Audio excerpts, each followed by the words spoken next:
एक प्यार का नगमा है, मौजों की रवानी है। आए ऋतुराज तो बिसार सब काज, कोई मीठी मीठी धुन गुनगुनाने लगी धरती। हंसा के जड़वत जीवन को चेतन चाटा बदल गया। आवाज है दादा की।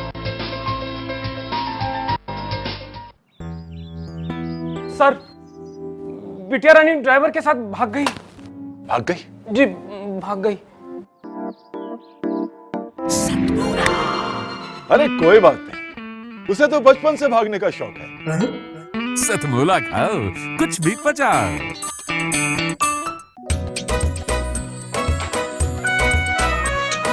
हर पल मस्ती और रंगीन विद सतमोला नमकीन, इससे बेटर है नथिंग। सतमोला नमकीन डिफरेंट टेस्ट है बेमिसाल, पनीर भुजिया भी कमाल, इसके टेस्ट के सब शौकीन। हाँ सतमोला नमकीन, सतमोला स्वीट्स एंड नमकीन, इससे बेटर है नथिंग। हाँ सतमोला नमकीन। सीएम साहब, हमारे 30 विधायक अपोजिशन पार्टी में चले गए। अब आप सीएम नहीं रहे।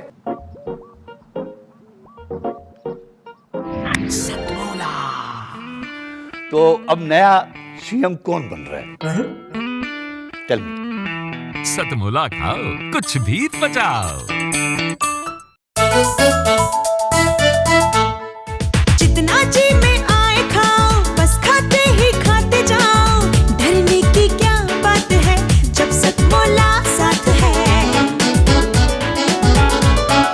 टेस्ट है इसका सबसे निराला, हर दिल पर जादू कर डाला। स्वाद स्वाद में जमकर खाया, सतमोला ने खूब पचाया। खाने से गलता है क्या? सतमोला। नमस्कार, सतमोला कवियों की चौपाल में आप सभी दर्शकों का हार्दिक अभिनंदन है। सतमोला कवियों की चौपाल का आज परम सौभाग्य है। आज सतमोला कवियों की चौपाल वर्तमान के आयु के हिसाब से आज बालिग होने वाली है। सतमोला कवियों की चौपाल 18 वर्ष हो गए चलते हुए। इस काव्य यज्ञ के अनुष्ठान के प्रमुख ब्रह्मा आज हमारे बीच में उपस्थित हैं। उस ब्रह्मा का नाम होता है यज्ञ के ब्रह्मा, जिनको यजमान भी बोलते हैं, और वो आज हमारे बीच में हैं श्री अनिल कुमार मित्तल जी, सतमोला कवियों की चौपाल के संरक्षक। हमारे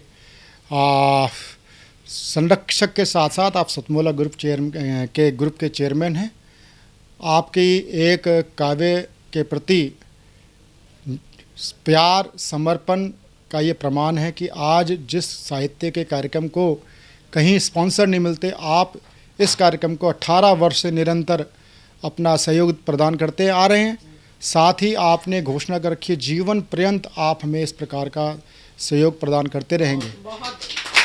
साथ ही साथ आज मेरा बड़ा परम सौभाग्य है, आज हमारा परम सौभाग्य है कि सतमोला कवियों की चौपाल में 18 वर्ष पूर्ण होने पर आज हमारे मध्य विश्व हिंदू परिषद के अंतर्राष्ट्रीय कार्याध्यक्ष, आप विश्व हिंदू परिषद में आप जब से आए हैं, विश्व हिंदू परिषद में कुछ बहुत शुभ कार्य हुए। राम जन्मभूमि न्यास ट्रस्ट का गति पकड़ी और उसी बीच में सुप्रीम कोर्ट ने निर्णय दिया, रंजन गोगोई जी ने, चीफ जस्टिस उस टाइम तत्कालीन, उन्होंने निर्णय दिया। आपके मार्गदर्शन में, माननीय चंपत राय जी के मार्गदर्शन में राम मंदिर का कार्यक्रम, पूरा शिलान्यास का कार्यक्रम हुआ। साथ ही साथ आज काशी विश्वनाथ बाबा, काशी विश्वनाथ का आज जो स्वरूप निखर के आया है, उसमें भी विश्व हिंदू परिषद और वर्तमान सरकार का आपस में सामंजस्य का परिणाम है। इसके लिए हम सभी आप सबको की ओर से आपको साधुवाद देते हैं। आज काशी विश्वनाथ मंदिर को जब देखते हैं तो आज मस्जिद कहीं नज़र नहीं आती। ये भी एक बड़ा लोगों के कौतूहल का विषय है कि मस्जिद कहाँ गई। मस्जिद है, लेकिन हमारे बाबा की भव्यता निराली बनाने के लिए आपको साधुवाद। इसलिए आज हमने सतमोला कवियों की चौपाल ने भी अपना एक आहुति डालने का प्रयास किया कि आज हम इस कार्यक्रम को विशेष भक्ति काव्य के रूप में देंगे, क्योंकि साहित्य में, कविता में, काव्य में भक्ति रस भी होता है और भक्ति रस को कोई साहस नहीं करता टीवी चैनल दिखाने का। सब लाफ्टर तो दिखा सकते हैं, सब ओज की कविता दिखा सकते हैं, लेकिन भक्ति काव्य क्या होती है उसके लिए दर्शन कराया हमारे छोटी बिटिया अंजना अंजुम ने ब्रिज के ऊपर। उसने यमुना नदी किस प्रकार से हम प्रदूषित कर रहे हैं, हम सब जिम्मेदार हैं। फिर हमारे अग्रज कवि भ्राता आचार्य रामनाथ सुमन जी, श्रद्धेय आचार्य रामनाथ सुमन जी के सुपुत्र वागीश दिनकर जी ने जो आज रामायण का एक अंश निकाल करके किस प्रकार से संवाद दिखाया, उसके लिए मैं उनको धन्यवाद करता हूँ।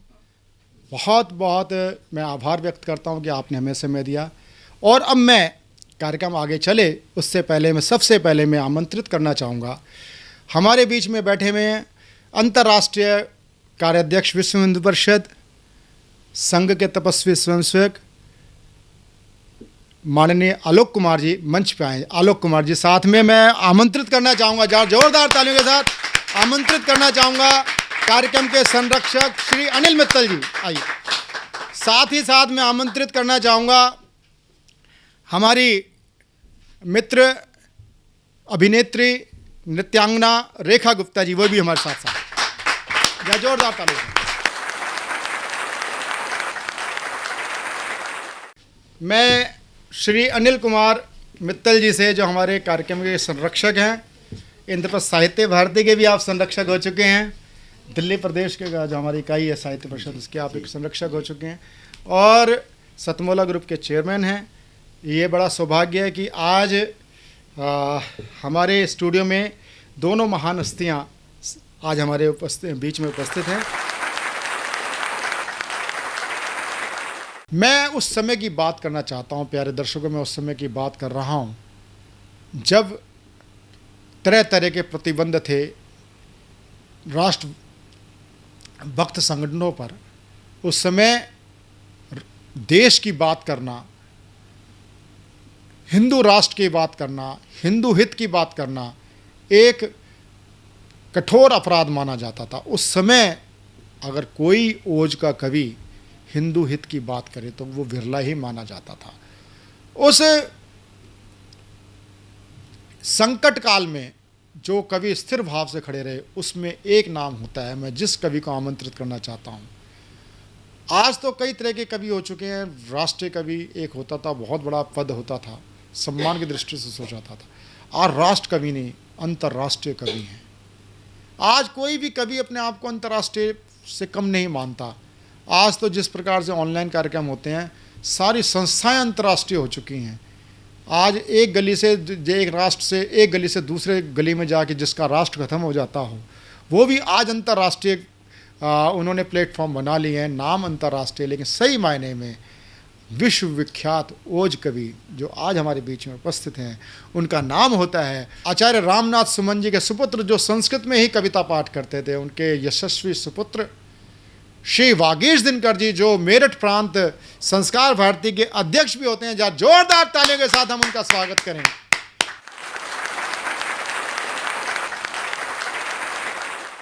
मैं डॉक्टर वागीश दिनकर आपके बीच। ओबेदुल्ला आज़मी जब इस देश में सांप्रदायिकता की बात करता है तो मित्रों, सांप्रदायिकता का उत्तर देना कवि का कर्तव्य है। उन्होंने कहा, मुसलमानों न घबराओ, खुदा की शान बाकी है, अभी इस्लाम जिंदा है, अभी कुरान बाकी है। ये हमारी उदारता है, हम ऐसी पंक्तियों पर भी आहा और वाहा बोल रहे हैं। ये शर्मनाक स्थिति है। मुसलमानों न घबराओ, खुदा की शान बाकी है, अभी इस्लाम जिंदा है, अभी कुरान बाकी है। ये काफिर क्या समझते हैं? हिंदू को काफिर कहते हैं। ये काफिर क्या समझते हैं जो अपने दिल में हंसते हैं? अभी तो करबला का आखिरी मैदान बाकी है। जब ऐसी पंक्तियां बोलते हैं तो इनका उत्तर देना वागीश दिनकर का कर्तव्य है। इसलिए आप तालियां बजाइए और मैं इनका उत्तर देता हूं। मुसलमानों समझ लो, समझने का वक्त बाकी है। अभी हिंदू रगों में शिवाजी का रक्त बाकी है। मुसलमानों समझ लो, समझने का सवेरा आ गई, सवेरा हो गया। मुसलमानों समझ लो, समझने का वक्त बाकी है। अभी हिंदू रगों में शिवाजी का रक्त बाकी है। समझने के लिए कुछ वक्त देना इसकी आदत है। नगर समझे समझ लो, फिर न कोई वक्त बाकी है। तो चलोगे चाल मिलकर तो तुम्हें सिर पर बिठाएंगे, चलोगे चाल मिलकर तो तुम्हें सिर पर बिठाएंगे। तुम्हारे साथ मिलकर ईद मुहर्रम मनाएंगे। अगर तुम वोट के सौदागरों के बन के शैदाई हमें अपना न मानोगे, तुम्हें दोजख दिखाएंगे। तो भुला दो ख्वाब ये दिल से कि अपना मीर बाकी है। भुला दो, अब तो बन गया, अब तो बन गया मंदिर। वो क्या थी वो भैया प्रवीण जी, वो मस्जिद नहीं थी, वो महज जिद थी।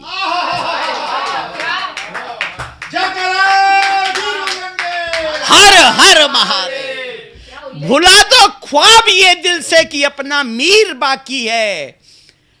अरे हमारा कोई भी रिश्ता न उससे पीर बाकी है। हमारे राष्ट्र की पहचान सच्ची राम से ही है। राम माने राष्ट्र, मां माने मंगल, जिसमें राष्ट्र का मंगल छिपा है वो राम है। हमारे राष्ट्र की पहचान सच्ची राम से ही है। उसी की जन्मभू पर भुवन की तामीर बाकी है। उसी की जन्मभू पर भुवन की तामीर बाकी है। मैं क्रम में हूं इसलिए पढ़ता हूं। आदिकाल से अब तक मैंने जग को अपने गले लगाया। मैंने माने हिंदू ने। आदिकाल से अब तक मैंने जग को अपने गले लगाया। निराहार रह रहकर मैंने गैरों को भोजन करवाया। कभी नहीं इच्छा की मैंने औरों से कुछ भी पाने की। कभी नहीं धमकी दी मैंने धर्म किसी का छुड़वाने की। कभी नहीं धमकी दी मैंने धर्म किसी का छुड़वाने की। इसीलिए मेरे आंगन में निर्भय ईशुपुत्र रहता है। मुसलमान भी स्वतंत्रता से अल्लाह अकबर कहता है। मुसलमान भी स्वतंत्रता से अल्लाह अकबर कहता है। कभी किसी को धमका करके हमने धर्म नहीं छुड़वाया।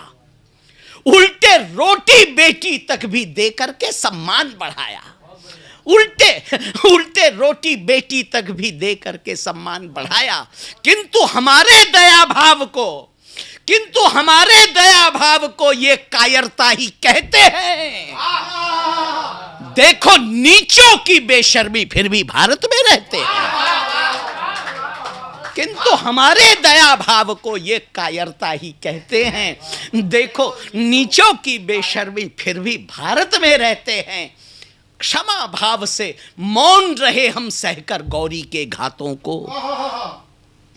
क्षमा भाव से मौन रहे हम सहकर गौरी के घातों को। और शांत हो रहे देखते सोमनाथ पर आघातों को। उसका ही परिणाम हुआ यह भारत मां को कटवा डाला। उसका ही परिणाम हुआ यह भारत मां को कटवा डाला। हमने फिर भी यही सोचकर मुंह पर डाले रखा ताला।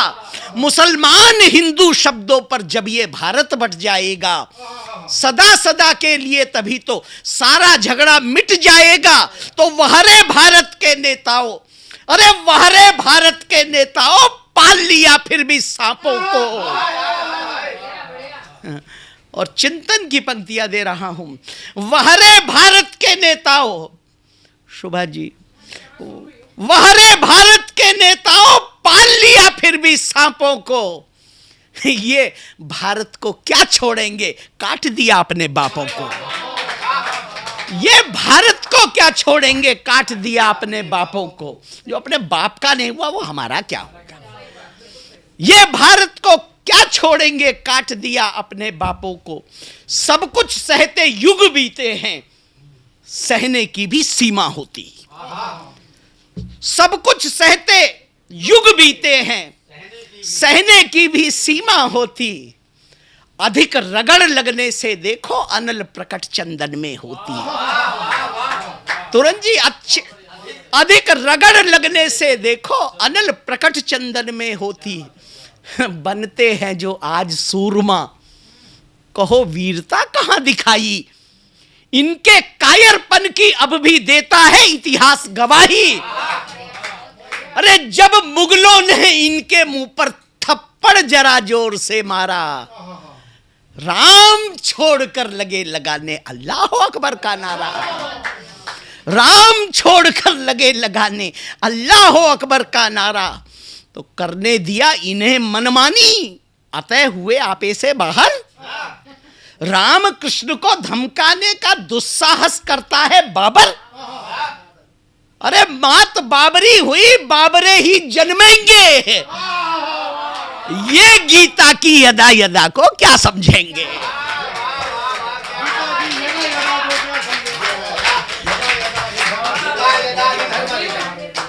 मात बाबरी हुई, बाबरे ही जन्मेंगे। ये गीता की यदा यदा को क्या समझेंगे। नहीं किसी के द्वारा इसका वध हो पाया, तभी सार्थक नाम अवधपुर इसने पाया।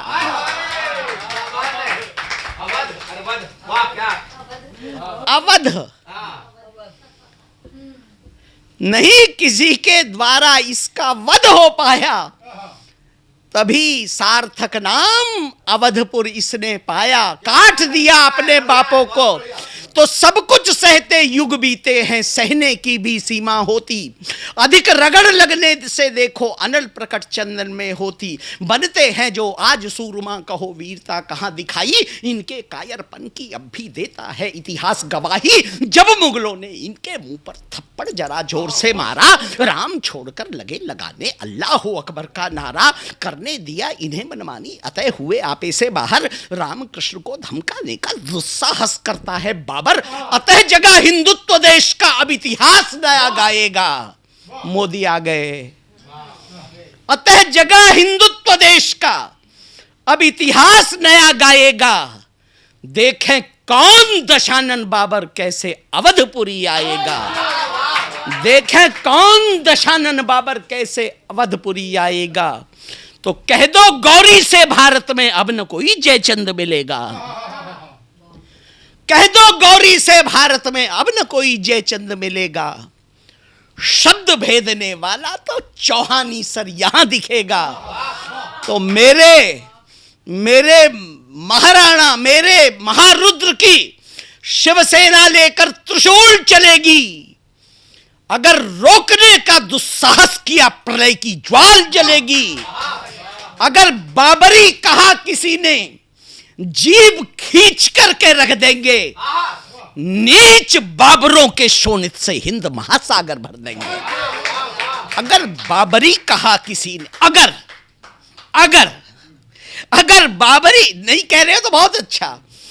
अगर बाबरी कहा किसी ने, अगर बाबरी कहा किसी ने, जीभ खींच करके रख देंगे। नीच बाबरों के शोणित से हिंद महासागर भर देंगे। अगर हिलाई अंगुली भी तो, अगर हिलाई अंगुली भी तो भुजा काट करके रख देंगे। अगर हिलाया शीश किसी ने, उसको धड़ से अलग करेंगे। अगर हिलाया शीश किसी ने, उसको धड़ से अलग करेंगे। अतः भूल कर राम भूमि को कोई भी बाबरी न कहना। कठिन पड़ेगा अरे अन्यथा यवनों का भारत में रहना। कठिन पड़ेगा अरे अन्यथा यवनों का भारत में रहना। जग सुन ले, जग सुन ले। साधना के माध्यम से कहता हूं, सतमोला के कवियों की चौपाल से बोल रहा हूं। और जो गांव की चौपाल बोलती है तो उसका असर होता है। यह कवियों की चौपाल है। इसीलिए निवेदन करता हूं, अगर बाबरी कहा किसी ने जीभ खींच करके रख देंगे, नीच बाबरों के शोणित से हिंद महासागर भर देंगे। अगर हिलाया शीश किसी ने उसको उधर से अलग करेंगे। अतः भूल कर राम भूमि को कोई भी बाबरी न कहना, कठिन पड़ेगा अरे अन्यथा यवनों का भारत में रहना। जग सुन ले यदि राम भूमि को कोई भी बाबरी कहेगा, तो फिर मक्का में भी मेरा भगवा झंडा ही लहरेगा। तो फिर मक्का में भी मेरा भगवा झंडा ही लहरेगा। जय श्री राम, जय श्री राम, जय श्री राम।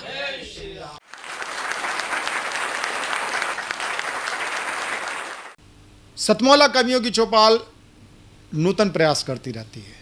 सतमौला कवियों की चौपाल अगर कहें तो खतरों के खिलाड़ी भी है। सतमौला कवियों की चौपाल ऐसी ऐसी रचनाओं को सतमौला कवियों की चौपाल में समाहित करती है जो कोई प्रतिष्ठित टीवी चैनल करने से घबराता है। सबसे होता है अहिंदी क्षेत्र की कविता को लेना, तेलुगु तमिल को लेना, मलयाली को लेना। ये हम दुष्कर कार्य करते हैं, दुस्साहसिक कार्य करते हैं, लेकिन इसमें ही हमें मज़ा आता है। कारण क्या कि ये सतमौला कवियों की चौपाल व्यावसायिक कार्यक्रम नहीं है। सतमौला कवियों की चौपाल अखिल भारतीय साहित्य परिषद की प्रेरणा से एक काव्य यज्ञ अनुष्ठान है। हम जब बात करते हैं, अखिल की बात करते हैं, तो उसमें एक प्यारी सी बोली आती है, वो है ब्रिज की। ब्रिज के रूप में हमारे बीच में बहुत प्रसिद्ध कवि हुए हैं इस समकालीन कवियों में। अगर मैं नाम गिनाना चाहूँ तो हमारे वरिष्ठ कवि सुनेरी लाल वर्मा तुरंत ब्रिज के क्षेत्र के बहुत ही अच्छे कवि हैं, सिद्धस्त कवि हैं। अगर मैं कहूँ लाफ्टर में जिनको सुनते हो प्रताप फौजदार, वो मूलतः ब्रिज के ही कवि हैं, लेकिन उनकी व्यावसायिक मजबूरियाँ हैं कि वो ब्रिज को छूते तक नहीं है आजकल। लेकिन आज भी कुछ ऐसे बच्चे हैं जो ब्रिज में बहुत अच्छी अपनी बात करते हैं। ब्रिज और हिंदी का सामंजस्य मिला करके जो रचनाएं आज मैं प्रस्तुत करने जा रहा हूँ, उस बिटिया का नाम होता है देश की लब्ध प्रतिष्ठित कवित्री अंजना अंजुम।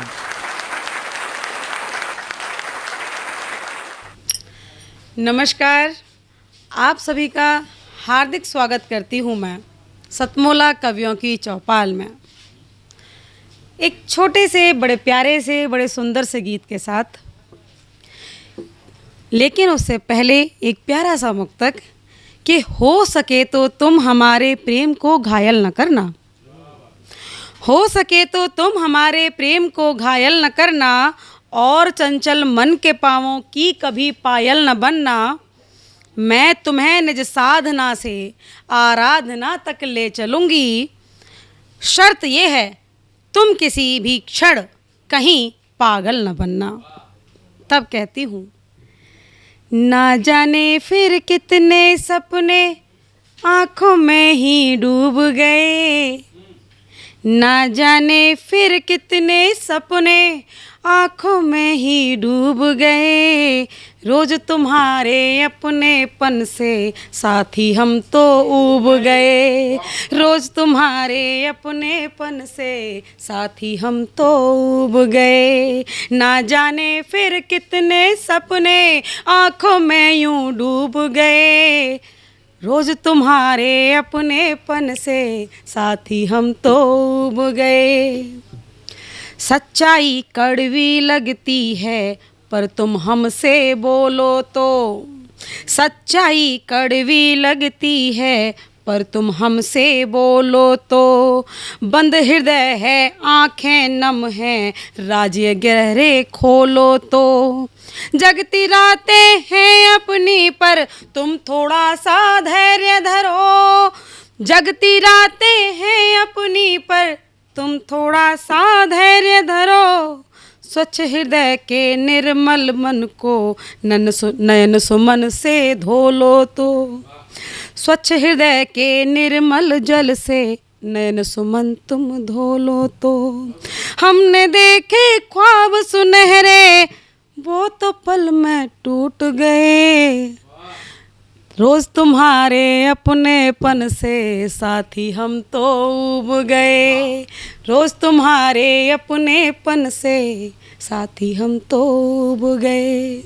ये गीत उनके लिए है जो सोशल मीडिया का प्यार है ना, कि आज सोना बेबी ये होता है, और कुछ पल के बाद फिर वो रूठ जाता है, फिर 10 मिनट बाद फिर मनने को तैयार, मनाने को तैयार। वो प्यार नहीं होता। तब मैं आगे कहती हूँ, धैर्य परीक्षा सबकी ली है, चाहे तो इतिहास पढ़ो। धैर्य सिखा देता है कि धैर्य परीक्षा सबकी ली है, चाहे तो इतिहास पढ़ो।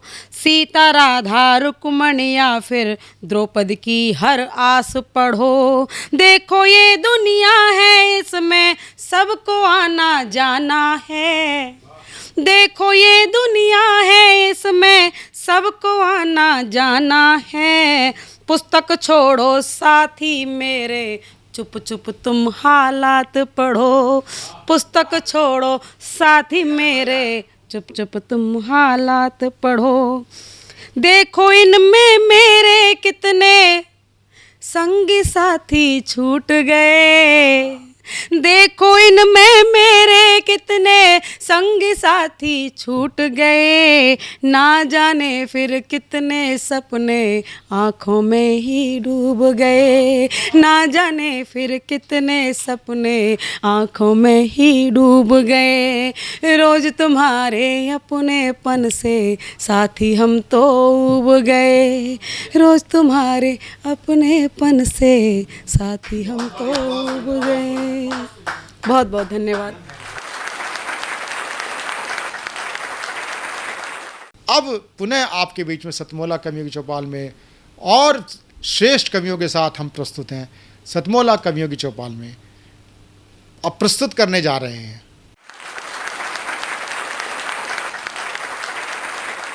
देखिए साहब, सरकार जो है सुना है कि 20,000 लीटर पानी फ्री देती है। इस सरकार पे इतना नहीं होता कि सर्दियों में सवेरे सवेरे 1,000 लीटर जो है पानी गर्म दे दे। तब कई बार जब बिजली नहीं होती है और कई बार जब गैस नहीं होती है तो ठंडा पानी होता है और नहाना कहते हैं बहुत ज़रूरी है, इसलिए नहाना पड़ता है।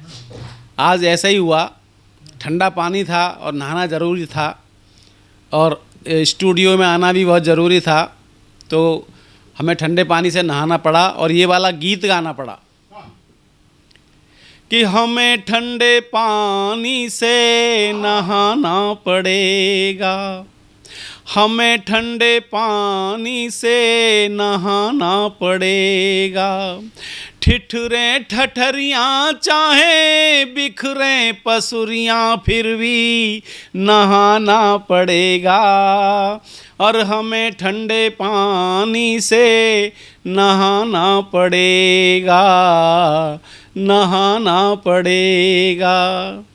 ये उधर ठंडी ठंडी हवा चल रही है, उधर ठंडी ठंडी हवा चल रही है। इधर फेफड़ों की दवा चल रही है।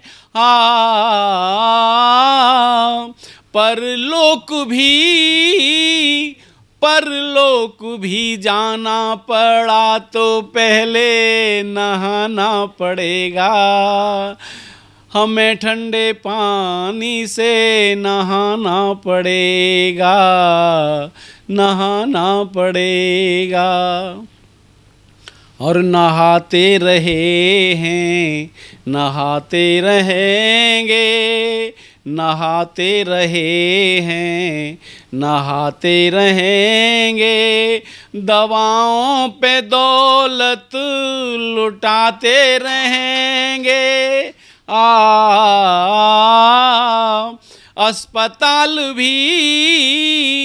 अस्पताल भी जाना पड़ा तो आके नहाना पड़ेगा।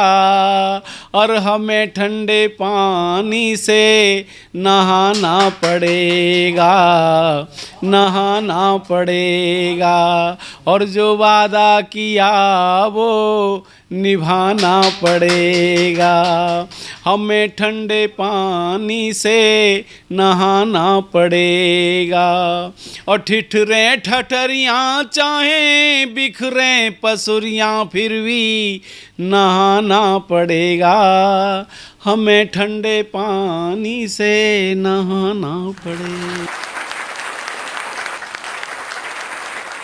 अभी तक आप सुन रहे थे सतमोला कवियों की चौपाल में धार धार जानधार कवियों को आप सुन रहे थे, एक से एक विधा, जहाँ ओज है, जहाँ भक्ति है। आज भक्ति और ओज का गजब का समन्वय आपने देखने को मिला। जहाँ वागीश दिनकर जी को आपने सुना, वहीं आपने सुना अंजना अंजुम को। अंजना अंजुम ने जिस प्रकार से अपनी ब्रज की रचना आपने पढ़ी, और हमारे बीच में जो कहना इतने वरिष्ठ और श्रेष्ठ ज्येष्ठ विद्वत जन आज हमारे साथ जुड़ा, उन सब के बीच में आज आपने सतमोला कवियों की चौपाल का आनंद लिया। अब समय हो गया है एक छोटे से कमर्शियल ब्रेक का। कमर्शियल ब्रेक में आप लीजिए तब तक खट्टी मीठी गोलियों का चटकारा, सतमोला की गोलियों का चटकारा। थोड़ी देर बाद आपके बीच में दोबारा आपके साथ आते हैं नए कवियों के साथ, सतमोला कवियों की चौपाल में। जितना जी में आए खाओ, बस खाते ही खाते जाओ, डरने की क्या बात है जब सतमोला साथ है। टेस्ट है इसका सबसे निराला, हर दिल पर जादू कर डाला, स्वाद स्वाद में जमकर खाया, सतमोला ने खूब बचाया। खाने से डरता है क्या? सतमोला। सर, बिटिया रानी ड्राइवर के साथ भाग गई। भाग गई? जी, भाग गई। अरे कोई बात नहीं, उसे तो बचपन से भागने का शौक है। सतमोला खाओ, कुछ भी पचाओ।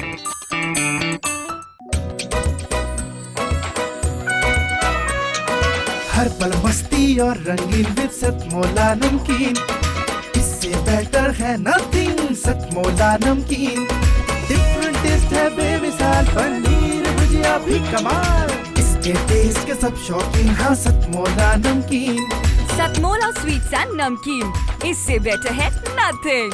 हाँ सतमोला नमकीन। सीएम साहब, हमारे 30 विधायक अपोजिशन पार्टी में चले गए। अब आप सीएम नहीं रहे।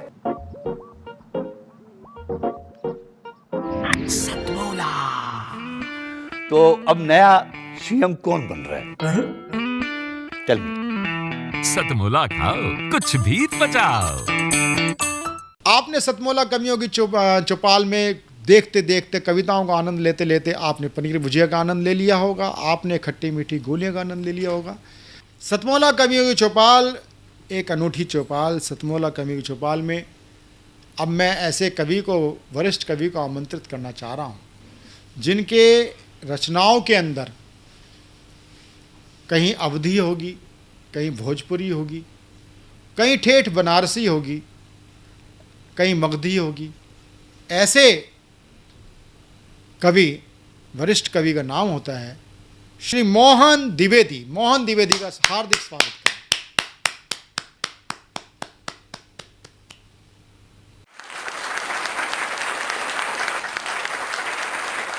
साधना टीवी के दर्शकों को हार्दिक नमस्कार। और मैं अपनी बात एक दो दोहों से शुरू करता हूं। देखिएगा पहले एक दोहा कि सरकारी गोदाम में चूहों की भरमार, सरकारी गोदाम में चूहों की भरमार, जमकर गठरी काटते। सरकारी गोदाम में चूहों की भरमार, जमकर गठरी काटते, कद पद के अनुसार। एक दोहा और देखिएगा कि शासन पेड़ समान है, शासन पेड़ समान है जिस पर मीठे आम, शासन पेड़ समान है जिस पर मीठे आम, जो जन पत्थरबाज है पा लेता बिंदाम, जो जन पत्थरबाज है पा लेता बिंदाम। और शहर में हम लोग रह रहे हैं, गांव से शहर आए हैं, शहरों की विडंबना देखिएगा। एक मुक्तक में, मुक्तक देखिएगा, सुनिएगा। अगर गद्दे पे सोता हूँ कमर में दर्द होता है, अगर गद्दे पे सोता हूँ कमर में दर्द होता है, कभी एसी में नींद आई, जुकाम में सर्द होता है। कभी एसी में नींद आई, जुकाम में सर्द होता है। नया शौकीन सहरी हूँ, मरा बेदर्द गर्दिश में। नया शौकीन सहरी हूँ, मरा बेदर्द गर्दिश में। हकीकत गर बयां कर दूँ, कफन बेपर्द होता है। हकीकत गर बयां कर दूँ, कफन बेपर्द होता है। अब दुनिया चूंकि जीवन क्या है, एक मुक्तक पर देखिएगा कि जीवन तो धारा नदिया की, बहते जाना जिधर ढलान। जीवन तो धारा नदिया की, बहते जाना जिधर ढलान। सावन में डूबे उतराए, जेठ सूख कर रेत समान। सावन में डूबे उतराए, जेठ सूख कर रेत समान। सुख दुख तो संसारी माया, सुख दुख तो संसारी माया। क्या तू क्या तेरा अभिमान, समय घटाता समय बढ़ाता, कद तो है इसकी पहचान। समय घटाता समय बढ़ाता, कद तो है इसकी पहचान। अब आपको एक व्यंग की रचना सुनाता हूँ, सुनिएगा कि कचहरी में वकील टहलते हैं। कचहरी में वकील टहलते हैं, ट्रेन में टीटी चलते हैं, 12 महीने कोट क्यों पहनते हैं। ये तो सर्दी है तो मैंने पहन लिया है। और वो ये लोग जो है गर्मी में भी वैसे ही पहने रहते हैं। आपको राज की बात बताता हूँ, सुनिएगा ध्यान से। कचहरी में वकील टहलते हैं, ट्रेन में टीटी चलते हैं, 12 महीने कोट क्यों पहनते हैं। नहीं जानते राज तो जान जाइए आज। कोट पहनने से जेबों की संख्या हो जाती है ज़्यादा। कोट पहनने से जेबों की संख्या हो जाती है ज़्यादा। आपकी सुरक्षा और संरक्षा का पक्का वादा। जो भी थका हारा मजबूरी का मारा, धाकड़ या बेचारा इनके पास आता है, मुंह मांगी रकम थमा जाता है। काली कोट रूपी समंदर में सब समा जाता है। काली कोट रूपी समंदर में सब समा जाता है। सुनिएगा कि एक दिन राह में कुछ पाने की चाह में भटक रहा था। दुनिया भटक रही है, मैं भी भटक रहा था। एक दिन राह में कुछ पाने की चाह में भटक रहा था। सहसा खोपड़ी में कोई बात खटकी, सीधे जेब में आकर अटकी। मैं सोचने लगा आदमी की जेब भी क्या चीज़ होती है। मैं सोचने लगा आदमी की जेब भी क्या चीज़ होती है। कभी पाती है, कभी खोती है, कभी जागती है, कभी सोती है, कभी हंसती है, कभी रोती है। नरम हो या गरम, हल्की हो या भारी, प्राइवेट हो या सरकारी, अमीर हो या गरीब, जेब रहती है दिल के करीब। प्रारंभ में जिसने भी जेब बनाई होगी, आइंस्टीन से ज़्यादा बुद्धि लगाई होगी। प्रारंभ में जिसने भी जेब बनाई होगी, आइंस्टीन से ज़्यादा बुद्धि लगाई होगी। यदि जेब न होती तो क्या क्या होता। व्यंग्य की कविता देखें, व्यंग्य की कविता देखें कि यदि जेब न होती सारी दुनिया सोती। भविष्य की चिंताएं मुंह मोड़ चुकी होती। बहुत सी कलाएं और प्रतिभाएं दम तोड़ चुकी होती। राजनीति का फंदा न होता, परेशान कोई बंदा न होता। आँख वाला अंधा न होता, जेब कतरी का धंधा न होता। जेब कतरी का धंधा न होता, हाथ की सफाई न होती, मर्द की लुगाई न होती, देवर की भौजाई न होती, कुंवारे की सगाई न होती, आपस में बुराई न होती, अमीर और गरीब के बीच खाई न होती। जेब सर्दी में ठंड से बचाती है, गर्मी बढ़ाती है, झिझक मिटाती है, हाथों को टिकाती है, सिद्धांतों को डिगाती है। हाथों को टिकाती है, सिद्धांतों को डिगाती है। आप देखिएगा कि झिझक कैसे मिटाती है। कहीं आपको जाना हो, कहीं झिझक लग रही हो, आप दोनों हाथ जेब में डाल लें अगर, तो आपका आत्मविश्वास बढ़ता है। अगर कहीं किसी को आप देखें कि जेब में हाथ डाले हुआ आदमी कोई खड़ा है, तो समझ जाइए कि उसका आत्मविश्वास डिग रहा है और अपना आत्मविश्वास बढ़ा रहा है। जेब सर्दी में ठंड से बचाती है, गर्मी बढ़ाती है, झिझक मिटाती है, हाथों को टिकाती है, सिद्धांतों को डिगाती है। रेलगाड़ी में, बस में, खाली में, ठस में, जाने अनजाने में, कचहरी में, थाने में, नाच और गाने में, स्टेशन में, दुकान में, सार्वजनिक स्थान में, जहाँ भी जाता हूँ लिखा हुआ पाता हूँ, मेरा भारत महान, जेब कतरों से सावधान।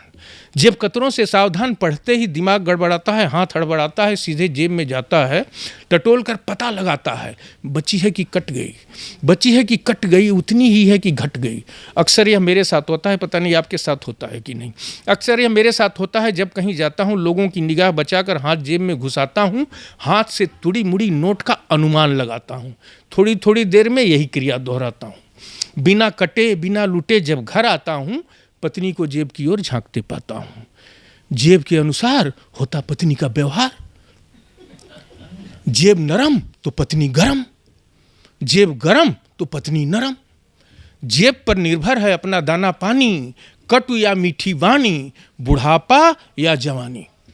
पत्नियां भी जेब के मामले में समझदार होती हैं, हल्की हो तो बेवफा, भारी हो तो वफादार होती हैं। पत्नियां भी जेब के मामले में समझदार होती हैं, हल्की हो तो बेवफा, भारी हो तो वफादार होती हैं। कुछ बेचारों की मजबूरी है, पत्नी की डांट से बचने हेतु जेब गर्म रखना जरूरी है।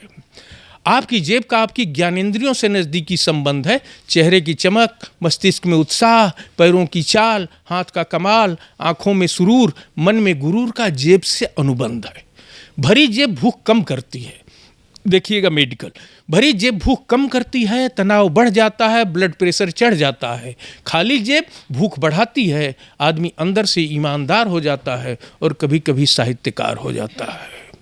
जहाँ तक दफ्तरों का सवाल है भाई, खाली जेब देखकर बाबू लेता है जम्हाई, काम कल पर टालता है, फ्री में कौन बवाल पालता है। कुछ अनुभवी आंखें जेब का वजन आंक लेती हैं, बिना स्केल मोटाई नाप लेती हैं, इशारा पाते ही होंठ मुस्कुराते हैं, हाथ खुजलाते हैं, बिना रुके आपको निपटाते हैं। आप कहते हैं भ्रष्टाचार है, नहीं, मैं कहता हूं आपसी सद्व्यवहार है, स्वदेशी व्यापार है, जेब का ही असली समाजवाद है, मिल बांट कर रखने का रिवाज है। आपका पैसा है, चाहे ऊपर वाली जेब में रखें, चाहे नीचे वाली, चाहे टिकट पैकेट में, चाहे पीछे वाली। देश का पैसा है देश की जेब में, चाहे आपकी जेब में, चाहे मेरी जेब में।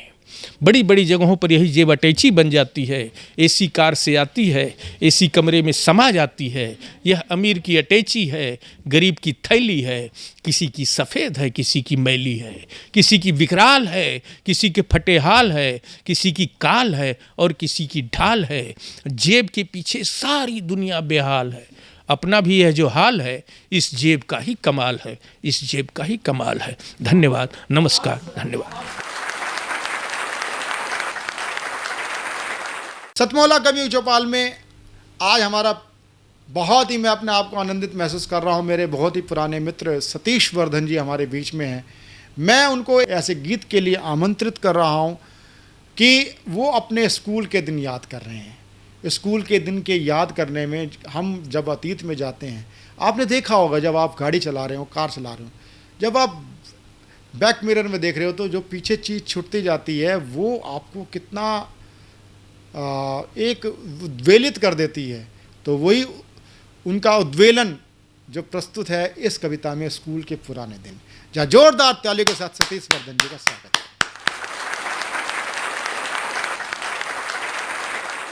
प्यार मोहब्बत इसकी बातें करता हूँ, थोड़ी सी जो है मुक्तक से शुरुआत करता हूँ। एक कि महके महके से गुलाबों में मिलूंगा तुमको, महके महके से गुलाबों में मिलूंगा तुमको, नींद आएगी तो ख्वाबों में मिलूंगा तुमको। इतना मशहूर हुआ तुमसे मोहब्बत करके, इतना मशहूर हुआ तुमसे मोहब्बत करके, मर गया मैं तो किताबों में मिलूंगा तुमको। बहुत बहुत आभार। एक मुक्तक और आपके बीच रखता हूँ, गीत फिर पढ़ूंगा आपके लिए। मैं आँखों से तेरे दिल तक बड़ी मुश्किल से पहुँचा हूँ, मैं आँखों से तेरे दिल तक बड़ी मुश्किल से पहुँचा हूँ, तेरे रुखसार के तिल तक बड़ी मुश्किल से पहुँचा हूँ। घनी जुल्फ़ें है नागिन सी, अधर भी जहर का प्याला, घनी जुल्फ़ें नागिन सी, अधर भी जहर का प्याला, मैं अपने दिल के कातिल तक बड़ी मुश्किल से पहुँचा हूँ। और गीत रखता हूँ आपके बीच, जिसे मैंने कॉलेज के समय में लिखा, वो पढ़ता हूँ आपके बीच।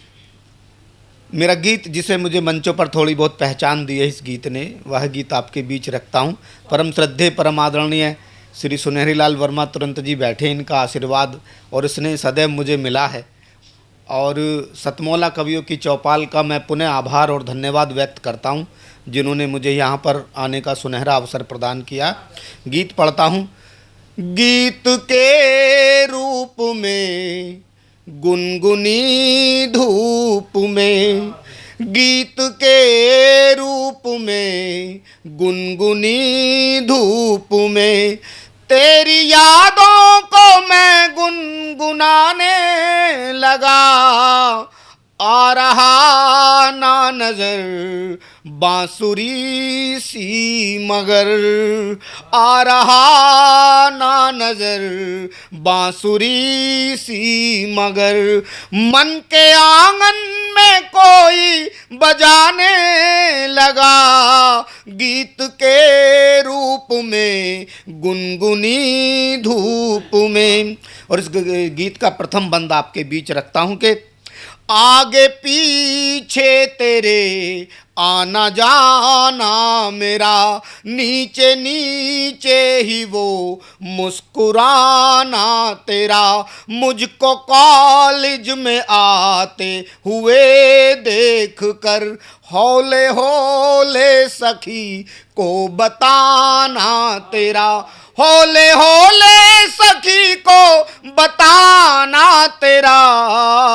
और मेरा हर मित्र तब नाम लेकर तेरा, मेरा हर मित्र तब नाम लेकर तेरा, दिन प्रतिदिन मुझे फिर चिढ़ाने लगा।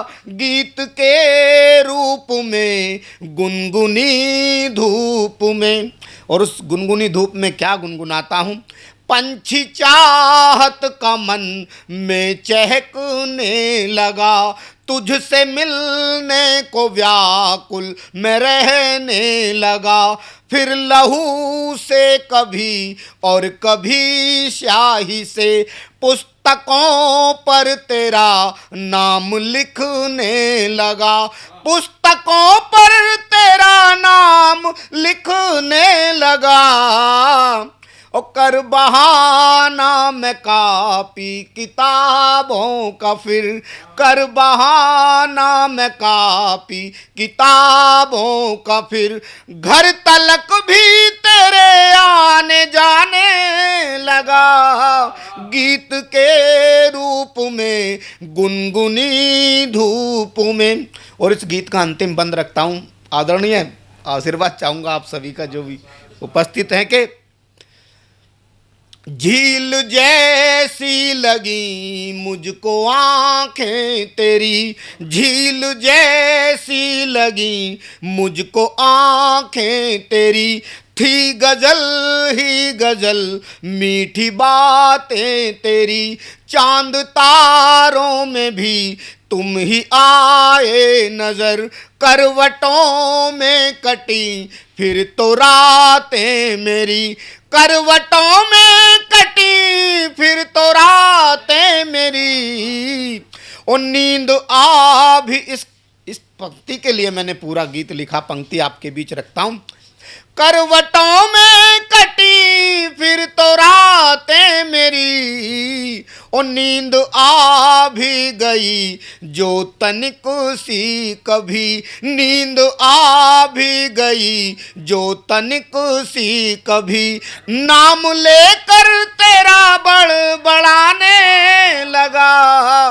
गीत के रूप में गुनगुनी धूप में, तेरी यादों को मैं गुनगुनाने लगा।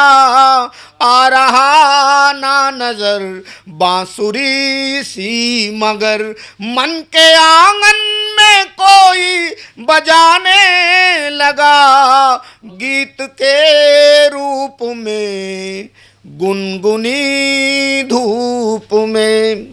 बहुत बहुत आभार और धन्यवाद।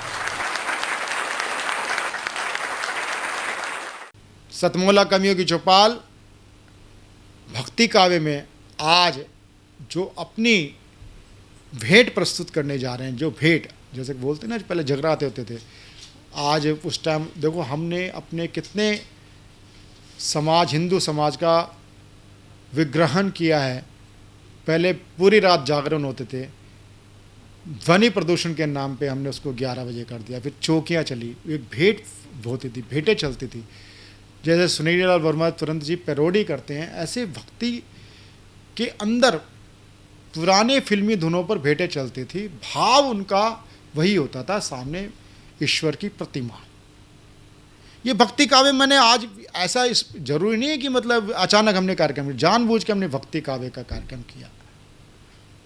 उसी प्रेरणा से हमारे बीच में उत्तर प्रदेश के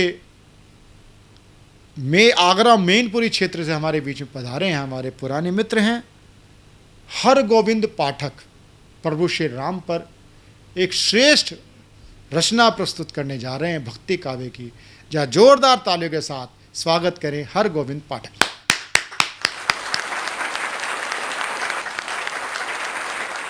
सारे दे माँ तुझे को प्रणाम है। सारे दे माँ तुझे को प्रणाम है। आज ये साधना सत्य मोला का धाम है। आज ये साधना सत्य मोला का धाम है। माँ शारदे रस छंद राग संवार दे। माँ शारदे रस छंद राग संवार दे। और आप सब श्रोताओं को मेरा ही प्रणाम है। आप सब श्रोताओं को मेरा ही प्रणाम है। माँ सारे दे माँ तुझे को प्रणाम है। आगे माँ शारदे के द्वारा दी हुई पंक्तियाँ आपके समक्ष रख रहा हूँ। भारत माता की वंदना की ओर चलता हूँ, जो कि माँ शारदे की लेखनी के द्वारा चली हुई हैं। भारती माता वंदन तेरा, हम सब करे अभिनंदन तेरा। भारती माता वंदन तेरा, हम सब करे अभिनंदन तेरा। चंदा सूरज सुबह शाम तेरी आरती उतारे। नई उमंग नई आकांक्षा मन में हम सब धारे। चंदा सूरज सुबह शाम तेरी आरती उतारे। नई उमंग नई आकांक्षा मन में हम सब धारे। माटी बने चंदन मेरा, फूले फले हरिनंदन तेरा। माटी बने चंदन मेरा, फूले फले हर नंदन तेरा। भारत माता वंदन तेरा, हम सब करे अभिनंदन तेरा। हरिद्वार काशी मथुरा तीर्थ मन भाए। हरिद्वार काशी मथुरा तीर्थ मन भाए। तेरे उपवन बाबे बब की कभी कविता गीत गाए। हरिद्वार काशी मथुरा तीर्थ मन भाए।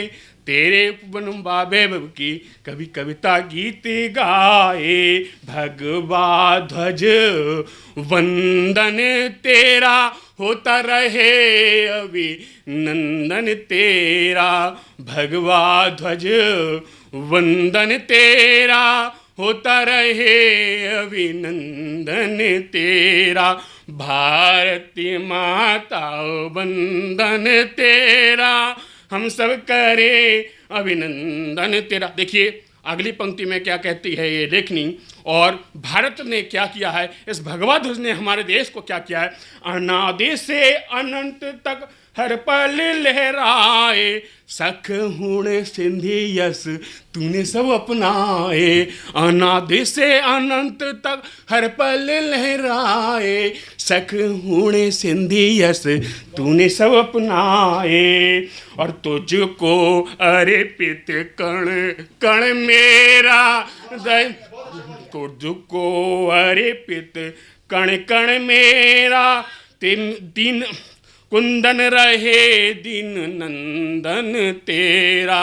कुंदन रहे दीन नंदन तेरा, भारती माता हो वंदन तेरा, हम सब करे अभिनंदन तेरा। अंतिम पंक्ति क्या कहती है? तेरे वैभव का कवि कविता गीत गाए, बाल बाल में तेरी भक्ति का बल छाए। तेरे वैभव का कवि कविता गीत गाए, बाल बाल में तेरी भक्ति का बल छाए। अंतिम बंद क्या कहता है? तन मन धन सब अर्पण मेरा, तू सुंदर बने हरि उपवन तेरा।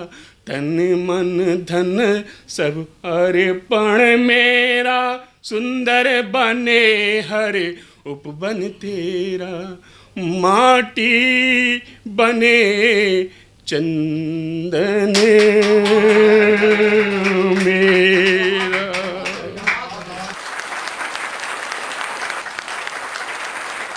सतमोला कवियों की चौपाल में आपको अनेक प्रकार के आपको अनुभव मिलेंगे। तो उसमें एक अनुभव ये है, आपने देखा होगा कि हमारे बीच में सतमोला कवियों की चौपाल 18 वर्ष से चल रहा है। 18 वर्ष से चलते आ रहे कुछ लोगों की पुनरावृत्ति होती है तो हमें भी बड़ा सुखद आश्चर्य होता है। आज से 15 वर्ष पूर्व हमारे साथ जुड़ी मंजू आहूजा जी पीछे विदेश में चले गए थे, अब दोबारा वापस आए मंजू आहूजा जी।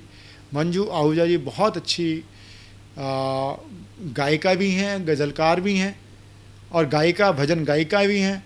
तो मैं आज उनको निवेदन कर रहा हूँ, भक्ति काव्य है तो एक भक्ति काव्य के रूप में भजन की प्रस्तुति करने जा रही हैं मंजू आहूजा जी।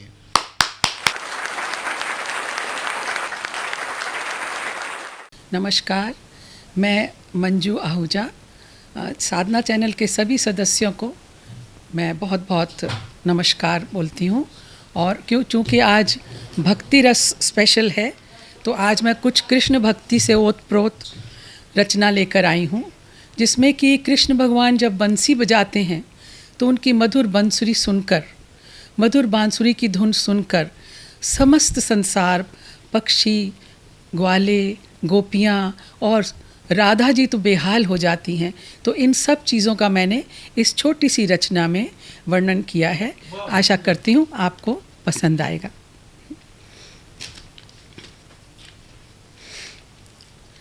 कन्हैया तोरी बंसी बजे बार बार, कन्हैया तोरी बंसी बजे बार बार। खिंचे चले आए, खिंचे चले आए गोपी ग्वाल, खिंचे चले आए गोपी ग्वाल।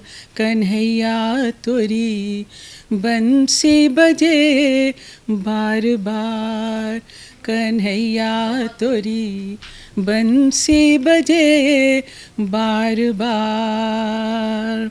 अब आगे देखिए, जब कृष्ण भगवान झूले पर बैठते हैं तो झूला झूले कृष्ण मुरारी, झूला झूले कृष्ण मुरारी। देख भई राधा मतवारी, देख भई राधा मतवारी। मुरली मनोहर गोपाल, मुरली मनोहर गोपाल। कन्हैया तोरी बंसी बजे बार बार, कन्हैया तोरी बंसी बजे बार बार।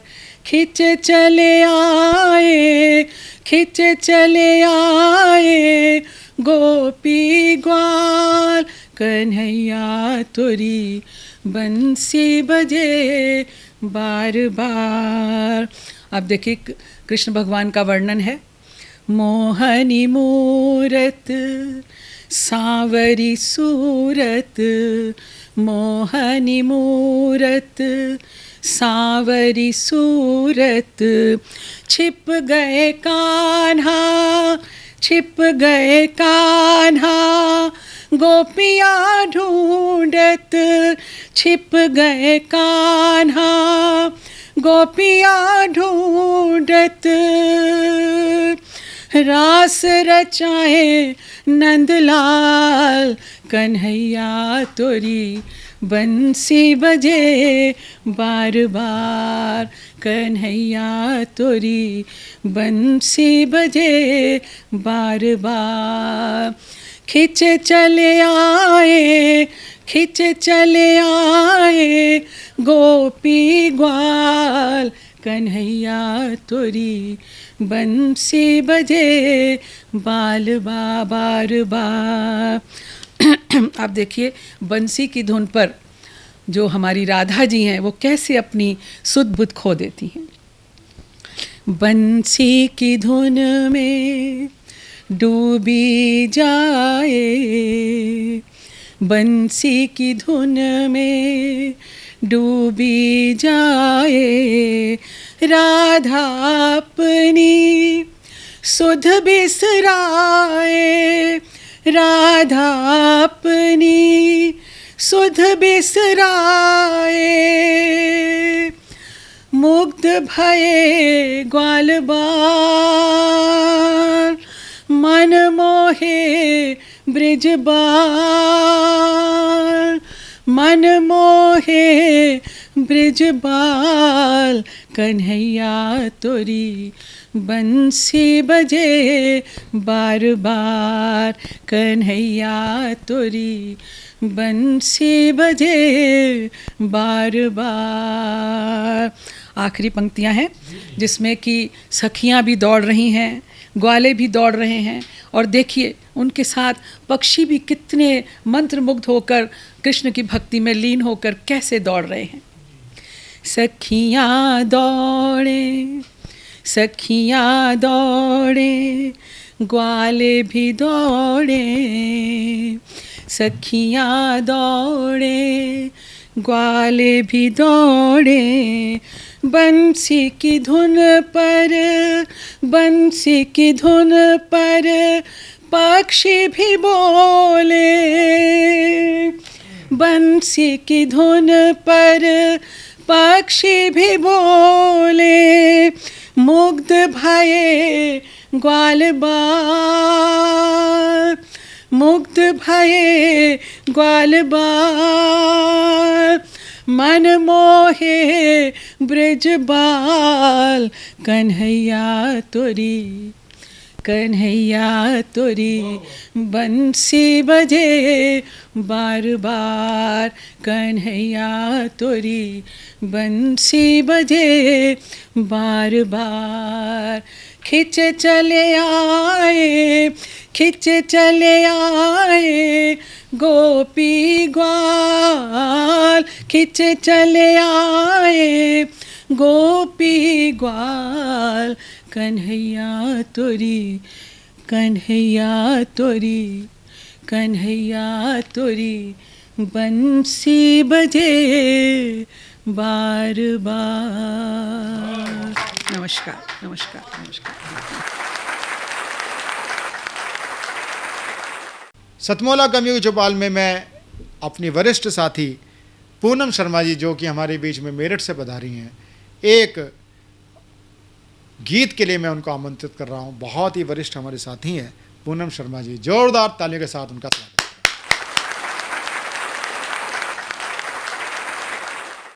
मैं पूनम शर्मा मेरठ से। मैं अपनी छोटी सी कविता पहले प्रस्तुत करती हूँ। मेरी कविता का शीर्षक है कि कविता तुम्हें क्या सुनाऊँ। कविता तुम्हें क्या सुनाऊँ, कविता तो मुझे आती नहीं। कविता तुम्हें क्या सुनाऊँ, कविता तो मुझे आती नहीं। तुम कहो तो भावनाएं कागज़ पे उड़ेल डालूं, तुम कहो तो भावनाएं कागज़ पे उड़ेल डालूं, लकीरें खींच डालूं, आकार बना डालूं, लकीरें खींच डालूं, आकार बना डालूं। रंग खुद भर लो, रंग खुद भर लो, फिर देखो बारीकी से कौन सा चित्र उभरा। रंग खुद भर लो, फिर देखो बारीकी से कौन सा चित्र उभरा। 2 हाथ पुष्पों से भरे इबादत को उठे, स्वीकार करोगे? अब मेरी दूसरी कविता राम को समर्पित है। मैं शिला हूँ, कविता का शीर्षक है रामशिला। मैं शिला हूँ, मुझ पे राम लिख दो। मैं शिला हूँ, मुझ पे राम लिख दो। मैं भी तैर जाऊँगी, मैं भी तैर जाऊँगी, ज़मीन से ऊपर उठ राम शिलान्यासों में अपना नाम जोड़ जाऊँगी। फिर तो मुझ सारे पे राम राम लिख दो, फिर तो मुझ सारे पे राम राम लिख दो। राम नामी बन जाऊँगी, राम नामी बन जाऊँगी, भक्ति का आयाम गढ़ जाऊँगी, भक्ति का आयाम गढ़ जाऊँगी।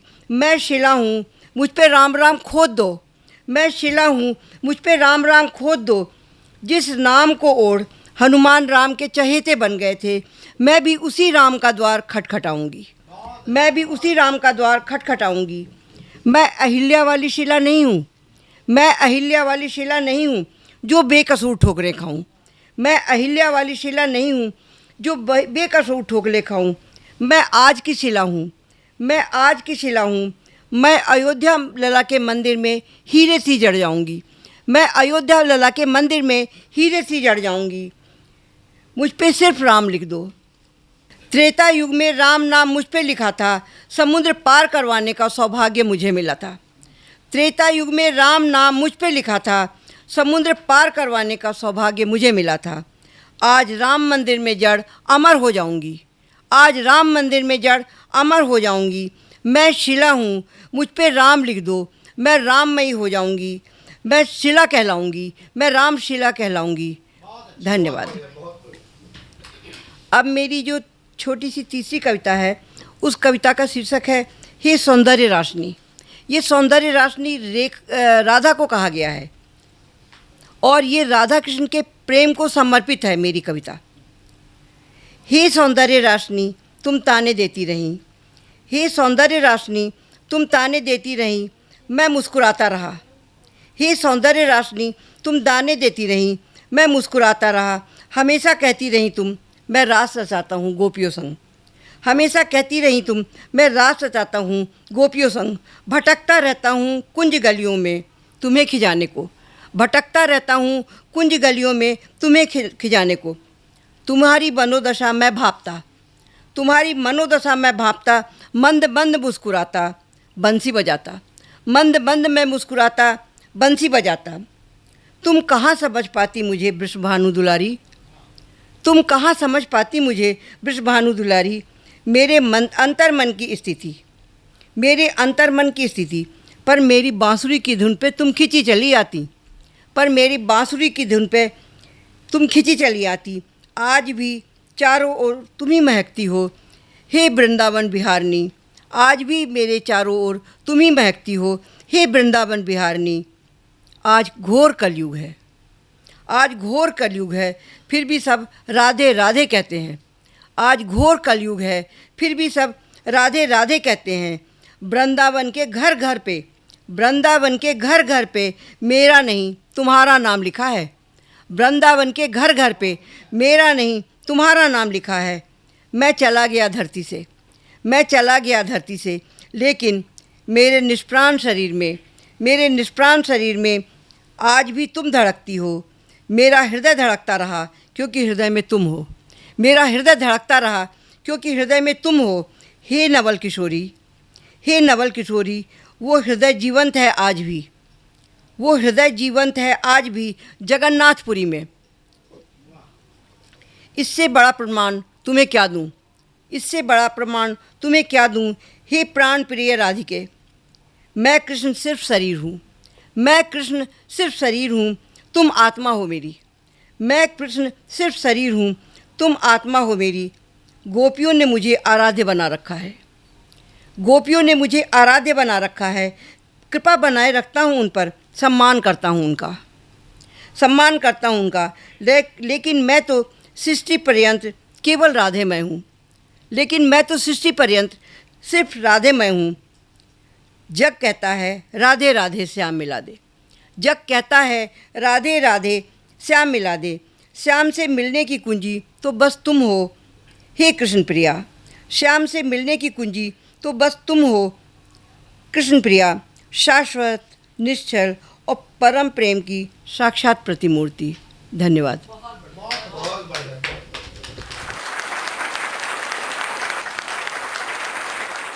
सतमौला कवियों की चौपाल में अपनी प्रतिबद्धता प्रदर्शित करने के लिए सतमौला कवियों की चौपाल को ये सौभाग्य है। वरिष्ठ कवि और नवांकुर कवियों सभी का हमें आशीर्वाद प्रदान है, हमें सहयोग हमें प्रदान करते रहते हैं। उसी चरण में मैं आमंत्रित करता हूँ क्षमा गुप्ता जी को, जोरदार तालियों के साथ क्षमा गुप्ता जी। मैं क्षमा गुप्ता मेरठ से माँ शारदे के चरणों में अपना प्रणाम करती हूँ और साधना टीवी परिवार के सभी सदस्यों का अभिवादन करते हुए अपना काव्य पाठ ईश्वर के चरणों से प्रारंभ करती हूँ। ये जग सारा देखो मानव है दिव्य प्रभा उस ईश्वर की, ये जग सारा देखो मानव है दिव्य प्रभा उस ईश्वर की, वही एक नियंता सृष्टि का चहु और कृपा उस ईश्वर की। कहीं सूरज बनकर चमक रहा कि चांदनी कहीं बन छिटक रहा, कहीं नदियों में कलकल करता, कहीं शुष्क रेत बन बिखर रहा। कहीं छोटा सा दीपक रजनी का तिमिर दूर है कर देता, कहीं छोटा सा एक पुष्प गंध से वन को उपवन कर देता। कहीं एक बूंद सीपी के मुंह में जाकर मोती बन जाती, कहीं एक किरण आशा की प्रकाश पुंज सी ज्योति बन जाती। इसके साथ मैं एक प्रस्तुत करती हूँ एक गज़ल। अंधेरे मन के मिटाओ तो बात है कोई, अंधेरे मन के मिटाओ तो बात है कोई, दीप बुझे दिल के जलाओ तो बात है कोई, अंधेरे मन के मिटाओ तो बात है कोई। छोड़कर सारे गिले शिकवे अपनी महफिल में, छोड़कर सारे गिले शिकवे अपनी महफिल में, कभी हमको भी बुलाओ तो बात है कोई, कभी हमको भी बुलाओ तो बात है कोई, दीप बुझे दिल के जलाओ तो बात है कोई। सोने वालों को तो आसान जगाना फिर भी, सोने वालों को तो आसान जगाना फिर भी, जगे हुओं को भी जगाओ तो बात है कोई, जगे हुओं को भी जगाओ तो बात है कोई, अंधेरे मन के मिटाओ तो बात है कोई।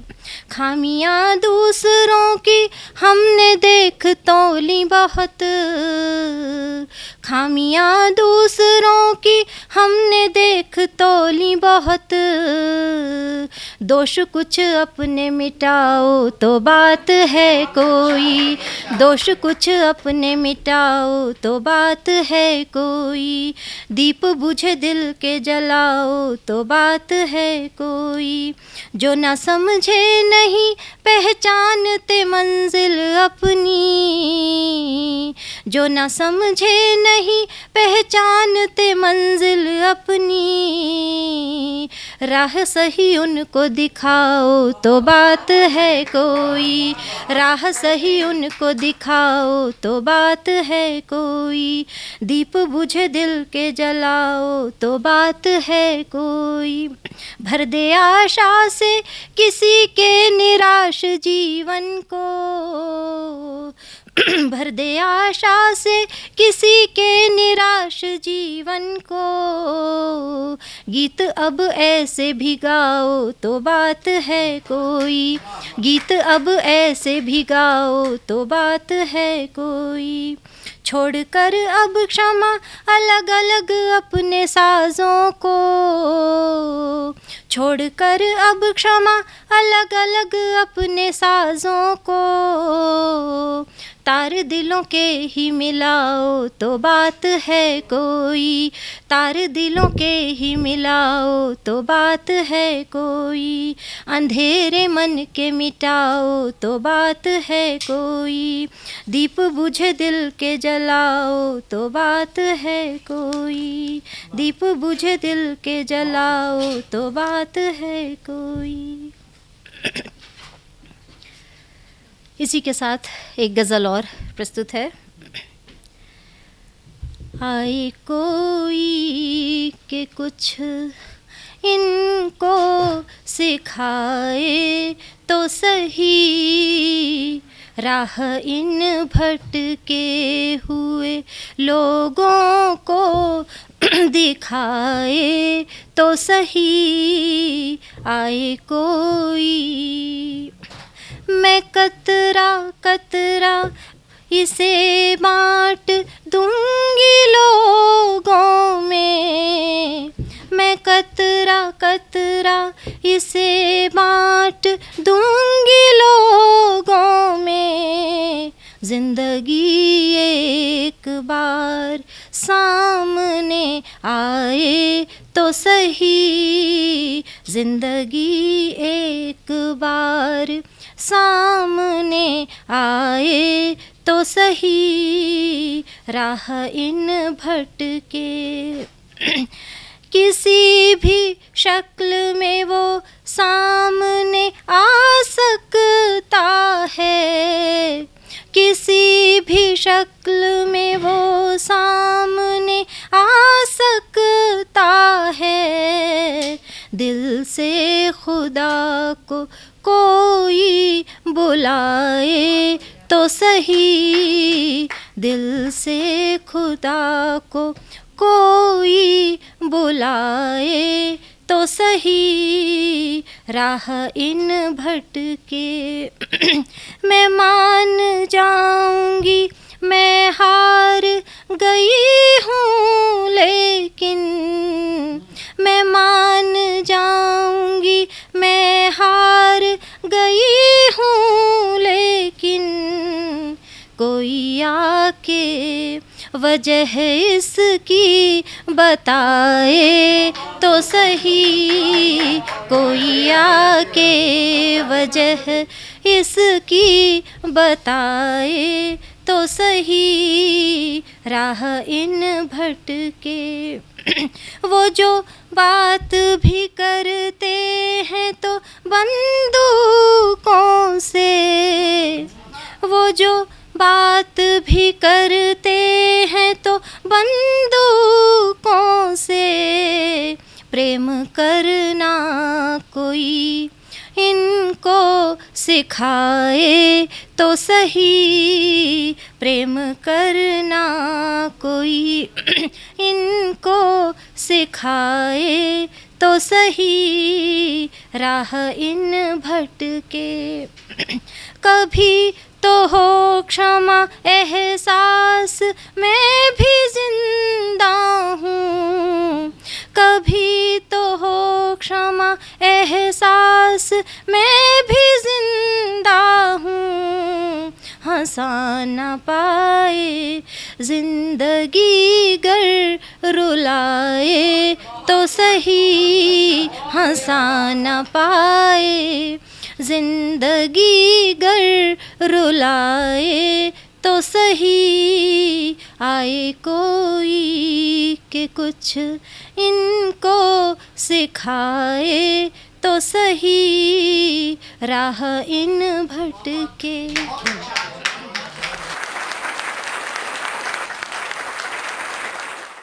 मैं श्री अनिल कुमार मित्तल जी से, जो हमारे कार्यक्रम के संरक्षक हैं, इंद्रप्रस्थ साहित्य भारती के भी आप संरक्षक हो चुके हैं, दिल्ली प्रदेश के जो हमारी इकाई है साहित्य परिषद, उसके आप एक संरक्षक हो चुके हैं और सतमोला ग्रुप के चेयरमैन हैं। ये बड़ा सौभाग्य है कि आज हमारे स्टूडियो में दोनों महान हस्तियाँ आज हमारे बीच में उपस्थित हैं। मैं अनिल जी से आग्रह करूँगा कृपया पुष्पगुच्छ दे करके स्वागत करें। कृपया अंगवस्त्र पहना करके भी स्वागत करें। मैं सही है।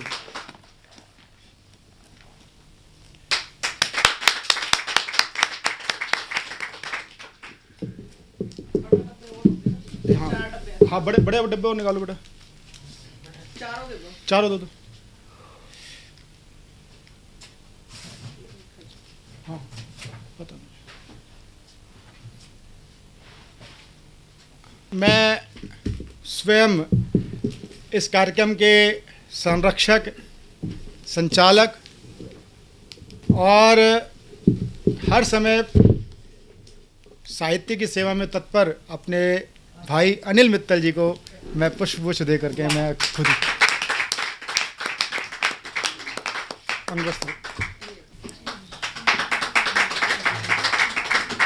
भैया जी बहुत बहुत साधुवाद। तेरा तुझको अर्पण। रेखा गुप्ता जी का सम्मान करेंगी श्रीमती शुभा आर्य जी, कार्यक्रम के सह निर्माता।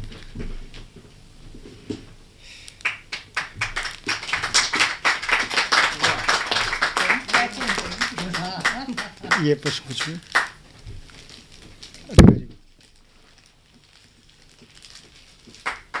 मैं अनिल मित्तल जी से आग्रह करूंगा, वरिष्ठ कवि, हाँ, भागेश जी का।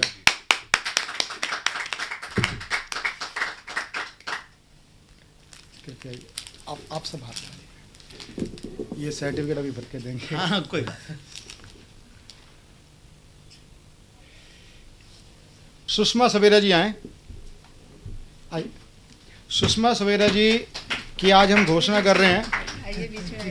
बस सुषमा सवेरा जी की मैं घोषणा करना चाह रहा हूँ सहर्ष अपने अनिल मित्तल जी की उपस्थिति में, आलोक जी की स्थिति में, उपस्थिति में, कि सुषमा सवेरा जी को हम मेरठ प्रांत जो हमारा है उसकी दृष्टि से हम आज सहायक निर्माता के रूप में हम उनकी घोषणा कर रहे हैं। बहुत अच्छा, बहुत बढ़िया। आलोक जी हाथ लगा। अरे मित्तल जी को भी मैं सकूंगा ऐसा।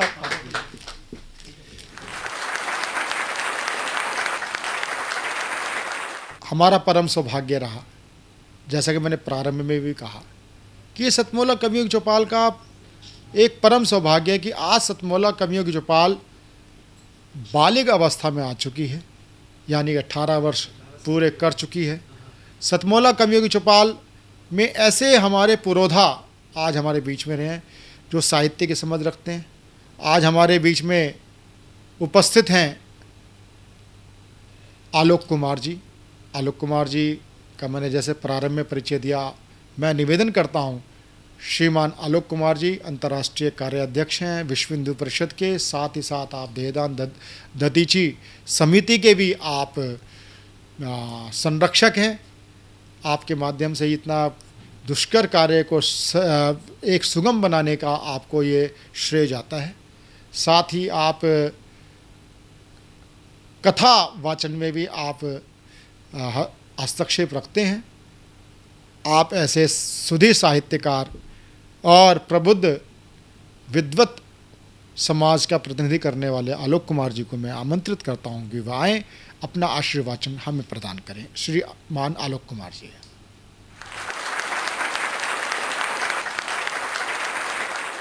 बहुत धन्यवाद प्रवीण जी। मैं सोच रहा था कि श्री अनिल मित्तल और प्रवीण 18 साल से जो कर रहे हैं इसका महत्व क्या है।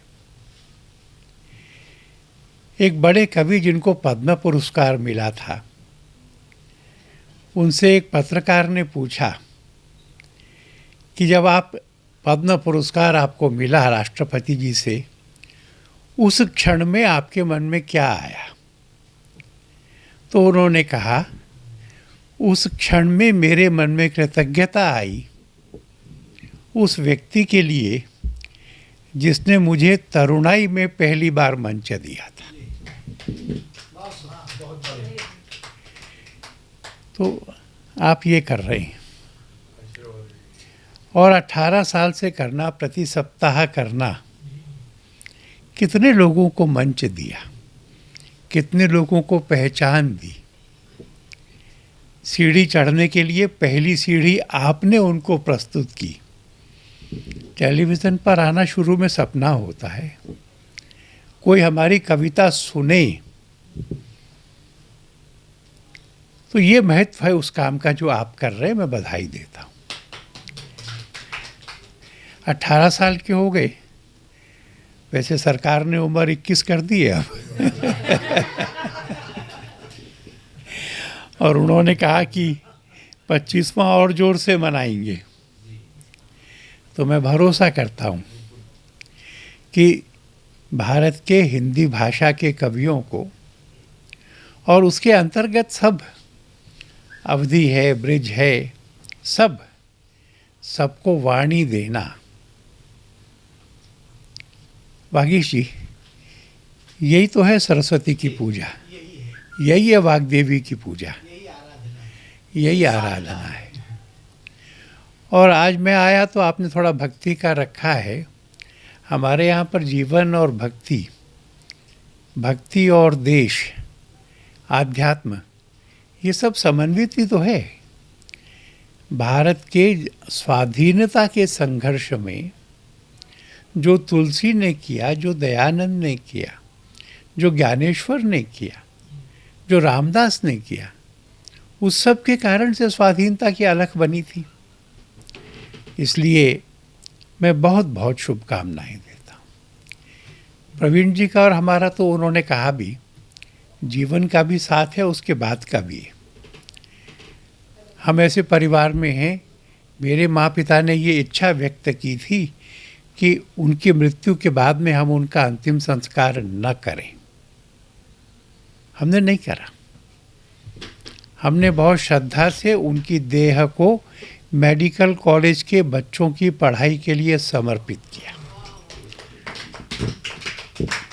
प्रवीण जी के माताजी पिताजी ने भी यही इच्छा प्रकट की थी और इसलिए उनकी देह के लिए भी 7 मन लकड़ी ना लगी, 4 कंधे भी नहीं लगे। 4 बच्चों को, उस समय तो 4 होने चाहिए पर उस समय तो 16, 17, 18 बच्चे, उन 18 बच्चों को कुशलता और प्रवीणता प्राप्त करने के लिए एक वास्तविक मानव देह चाहिए थी, जिसको वो खोल सकें, खंगाल सकें, समझ सकें, जिस पर वो प्रयोग कर सकें, अनुसंधान कर सकें। वह चारों देह, मेरे माता पिता, उनके माता पिता, ये उन 300 से अधिक लोगों में शामिल हैं जिन्होंने विज्ञान और अनुसंधान के लिए अपनी देह अर्पित की है। तो उन्होंने कहा कि मैं आऊं, मुझे इसका आनंद हुआ। थोड़ा संकोच भी था मेरे को, मैं कविता का आदमी नहीं हूँ। संगीत और कविता, कम से कम इतने मुसलमानी संस्कार मेरे में हैं कि मैं उस संगीत को भी समझता नहीं, कविता को भी बहुत कहना नहीं जानता, समझना तो जानता हूँ। आज जब उन्होंने यमुना जी के बारे में कहा, वहाँ की भाषा में कहा, पर बिल्कुल आधुनिक शब्दावली में कहा, एकदम आधुनिक शब्दावली में, जो आज की समस्या है उसको उस लोक भाषा में कहा जिससे वो समझ आए। ये बिल्कुल ऐसा ही था जैसे तुलसी ने माना कि वो संस्कृत में नहीं लिखेंगे, वो लोक भाषा में मानस लिखेंगे। उन्होंने पर्यावरण को लोक भाषा में लिखा। ऐसे बहुत सारे लोग जो उदीयमान भी हैं या अभी मध्यम प्लेटफॉर्म पर हैं, पर समाज के लिए कितने बड़े संदेश को दे रहे हैं, समाज के जागरण में कितना बड़ा सहयोग दे रहे हैं। और ये सच है कि जहाँ सूर्य भी नहीं पहुँचता है, वहाँ कवि पहुँचते हैं। मन के जिन कोनों को हमारा भाषण नहीं छू सकता है, उनको कविता छूती है अगर हृदय से निकली हो और हृदय तक पहुँचने जैसी हो। बहुत धन्यवाद, आपने मुझे बुलाया। मैं तो लंबा कविता पाठ सुनना चाहता था, पर आजकल की भागदौड़ में उतना समय संभव नहीं होता। अनिल जी, मैं बहुत कृतज्ञ हूँ आपके लिए, प्रवीण जी के लिए कृतज्ञ हूँ। वागीश जी, आपसे मिलना बहुत दिन बाद हुआ, पर साहित्य की सेवा की अपने परिवार की दूसरी पीढ़ी आप हैं। मैं आचार्य रामनाथ सुमन जी को भी स्मरण करता हूँ। रेखा दीदी को थोड़ा भक्ति बोलने में दिक्कत हो रही थी, पर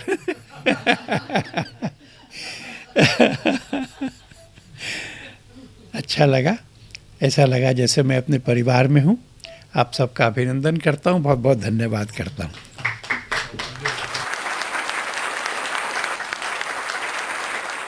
हमारे बीच में आज हमारा बड़ा ही सौभाग्य है कि आज सतमोला कवियों के चौपाल के संरक्षक, इंद्रव्रत साहित्य भारती के भी संरक्षक, सतमोला ग्रुप के चेयरमैन श्री अनिल कुमार जी भी इस विशेष अवसर पर उपस्थित हैं।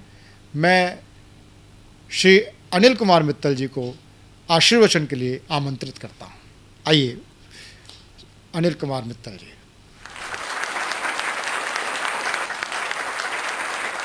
नमस्कार, मैं अनिल मित्तल, चेयरमैन सतमोला ग्रुप। यहाँ पर आए हुए सतमोला कवियों के चौपाल में सभी कवियों का और मेरे सतमोला कवियों के चौपाल के सभी दर्शकों का बहुत बहुत धन्यवाद करता हूँ। और आज बड़ा गौरव का विषय है कि हमारे बीच में आलोक कुमार जी आए हुए हैं। बहुत सौभाग्य है सतमोला कवियों के चौपाल का। और मेरी अजीज दोस्त रेखा जी भी आज हमारे बीच में हैं, तो उनका भी स्वागत है बहुत बहुत। दोस्तों, आज जैसा आपने मालूम ही है, सतमोला कवियों के चौपाल को आज 18 वर्ष पूरे हो चुके हैं। तो ये सब कुछ सपने की तरह लगता है मेरे को कि 2003 में जब परवीन जी मेरे पास आए और उन्होंने बताया कि मैं ऐसे ऐसे कुछ सतमोला कवियों का प्रोग्राम करना चाहता हूँ, तो मैं उसमें काफ़ी खुश हुआ। क्या वो जो कविता पाठ है, जो हिंदी साहित्य है हमारा, आज की भागदौड़ के अंदर वो आधुनिकता में वो लुप्त होता जा रहा है। तो मुझे लगा कि अगर इसके अंदर अगर मेरे पास सतमोला का कोई सहयोग मिलता है तो हमारी संस्कृति को बचाने के लिए ये बहुत, मुझे लगा कि बहुत अच्छा कदम है। तो मैंने इनको कहा कि इसको यार एक बड़े चैनल में, बड़े रूप में एक स्टार्ट करते हैं, हम कोशिश करते हैं। तो उस समय मुझे बिल्कुल भी उम्मीद नहीं थी कि ये मैं सोच रहा था यार 1-2 साल में हम लोग करेंगे ये। तो उस समय तो कभी सपने में भी नहीं सोचा था कि ये आज 18 साल पूरे करेगा। लेकिन अब मुझे इतना अच्छा लगता है इसके साथ जुड़ के और खुशी महसूस होती है कि मैं चाहता हूँ जल्दी से 25 साल हो और भगवान करे ये हमेशा निरंतर चलता रहे, पीढ़ी दर पीढ़ी। बस बहुत बहुत धन्यवाद, थैंक यू।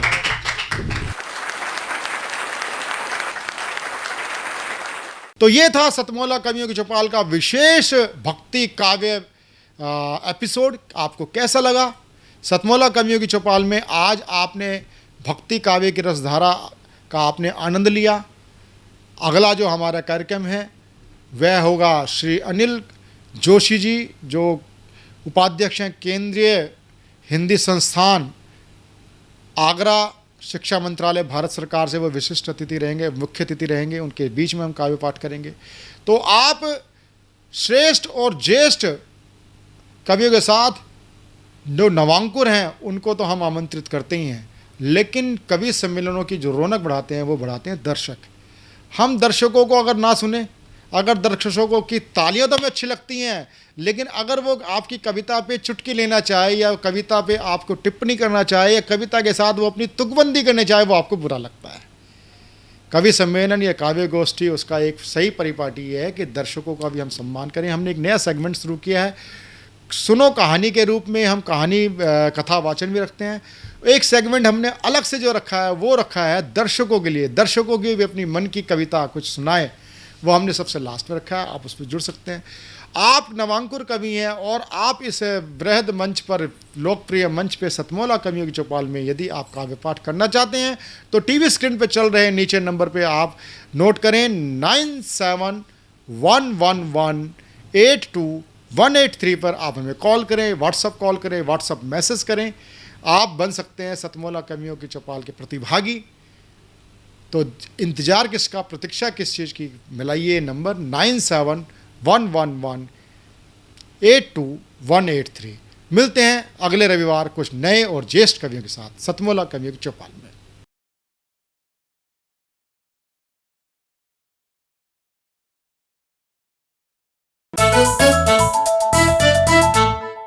जितना जी में आए खाओ, बस खाते ही खाते जाओ।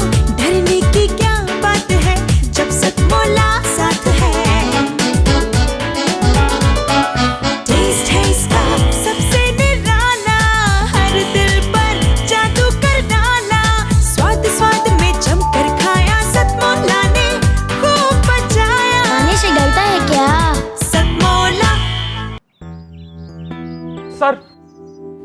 बिटिया रानी ड्राइवर के साथ भाग गई। भाग गई? जी भाग गई। अरे कोई बात नहीं, उसे तो बचपन से भागने का शौक है। सतमोला खाओ, कुछ भी पचाओ।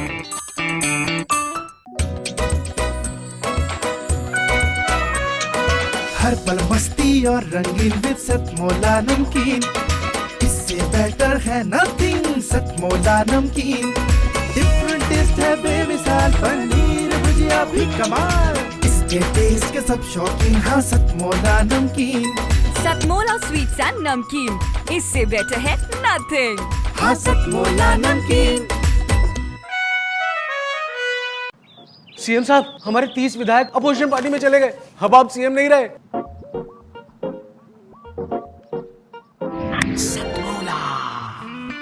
तो अब नया सीएम कौन बन रहा है? Tell me. सतमोला खाओ, कुछ भी पचाओ।